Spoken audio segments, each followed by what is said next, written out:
Donc, bienvenue tout le monde, bienvenue dans mon humble atelier qui est bordélique. Je pense comme pas mal tous les ateliers de toute façon.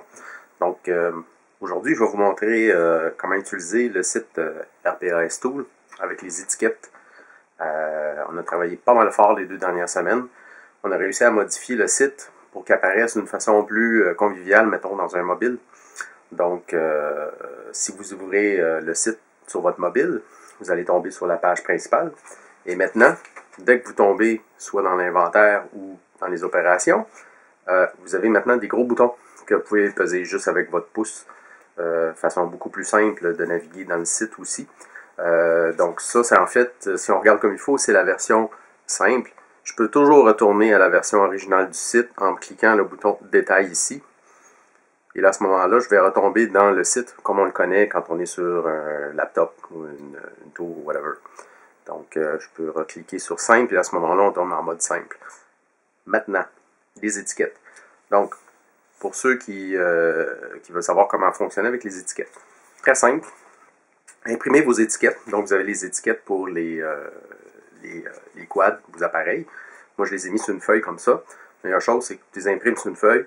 Vous pouvez les mettre sur votre coffre, quelque chose que vous trimballez avec vous, parce qu'effectivement, c'est un peu dur de trouver une place, surtout sur un 250, trouver une place, mettre ça sur l'appareil. La meilleure chose, c'est de le mettre. De toute façon, vous avez le nom à côté du QR code.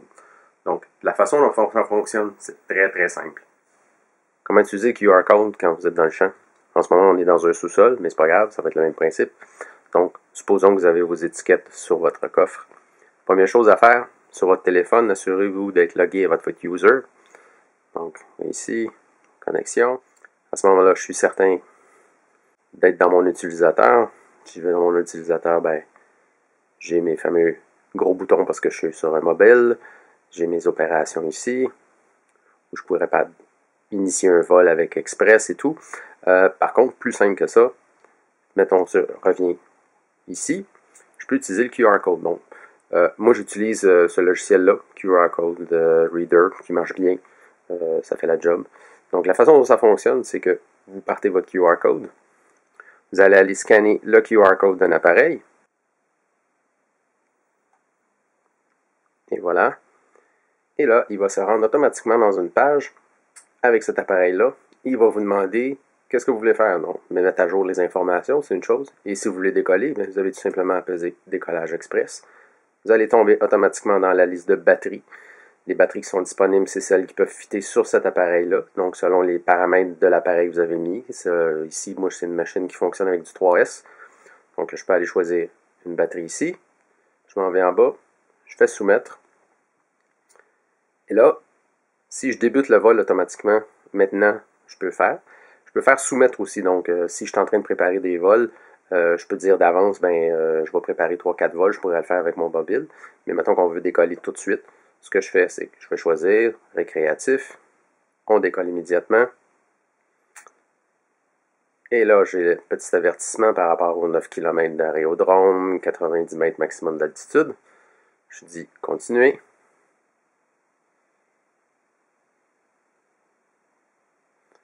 Si je mets mon GPS à on, je peux avoir ma position. Donc, je m'en viens ici. Je vais mettre le GPS. Je fais trouver ma position actuelle. Il vient de trouver où je suis. Et maintenant, je peux décoller et je tombe sur le compteur. Une fois sur le compteur, je peux partir le compteur tout le temps de mon vol, l'arrêter à la fin. Si jamais vous avez oublié de partir le compteur, pas de problème. Vous pouvez toujours rentrer à la main l'information. Donc, mettons que j'ai fait un vol de 5 minutes. Je fais soumettre. Et voilà. Et là, je tombe dans la page principale des opérations. Si je me vais dans Express, je vais voir le vol que je viens de faire, qui est ici. Et là, si je veux consulter ce que je viens de faire, je peux aller dans plus de détails, consulter le vol. On peut refermer cet onglet-là. Ou sinon, le compléter. Compléter le vol voudrait dire que je tomberai dans la page pour compléter le vol. C'est à ce moment-là que je rentrerai plus d'informations, prendre des notes. Si pendant mon vol, j'ai remarqué quelque chose, je peux prendre des notes à ce niveau-là. Et une fois que c'est fait, je peux faire compléter. Et là, mon vol est en statut complété. Donc, je vais toujours voir la liste ici tant qu'elle est complétée, tant que je ne l'archive pas. Maintenant, le QR code pour les batteries. Comment ça fonctionne? Donc, j'avais une batterie, c'est une petite Nano 1300. J'imprime mes QR codes. Moi, je les ai mis sur le côté comme ça. Ce qui est le fun, c'est que là, on a plein d'informations, savoir comment setter notre chargeur, c'est quoi le 80%, le minimum de voltage et tout. Mais le QR code, c'est toujours le même principe. Je m'assure d'être logué sur le site RPAS Tools sur mon téléphone avant. Et puis, je peux aller dans le logiciel QR code. Et là, je vais scanner mon code.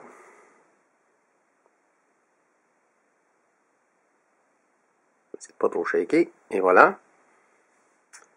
Et là, je vais tomber automatiquement dans une page où je vais avoir différents choix. Ces choix-là sont dépendants de l'état de la batterie. Donc, ma batterie, elle n'était pas rechargée en ce moment. Donc, j'ai le choix de la charger ou de la stocker. Si je veux la charger, je peux aller dans le mode recharge ici. Et là, à ce moment-là, je vais avoir les informations que je dois mettre sur le chargeur et je peux faire soumettre. Si on revient à la page précédente, je peux aussi voir la liste de mes batteries ou tout simplement la mettre à jour. Donc, si je voulais changer l'information sur cette batterie-là parce qu'elle est défectueuse ou je veux la recycler, rajouter un site internet pour avoir accès, c'est une chose que je peux faire aussi. Et puis finalement, à partir du moment où j'ai scanné une batterie, si je veux revenir à la liste principale de mes batteries, je peux le faire à partir de cette page-là.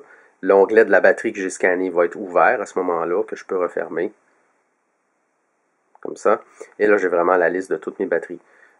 La batterie en question, elle a été utilisée parce qu'on vient de faire un vol avec, il y a 3 secondes. Donc, c'est pour ça qu'elle est en état de décharger. Je peux toujours faire un recharger ici, mais en passant par le QR code, ça m'évite d'aller sur le site et tout, arriver jusque dans cette page-là, choisir batterie, puis choisir le recharge ici. Donc, c'était ça pour ce qui est des outils RPAS Tools sur un mobile et les étiquettes QR code, en espérant que cela vous explique un peu plus comment ça fonctionne. Donc, je vous souhaite une belle journée et surtout, volez prudemment.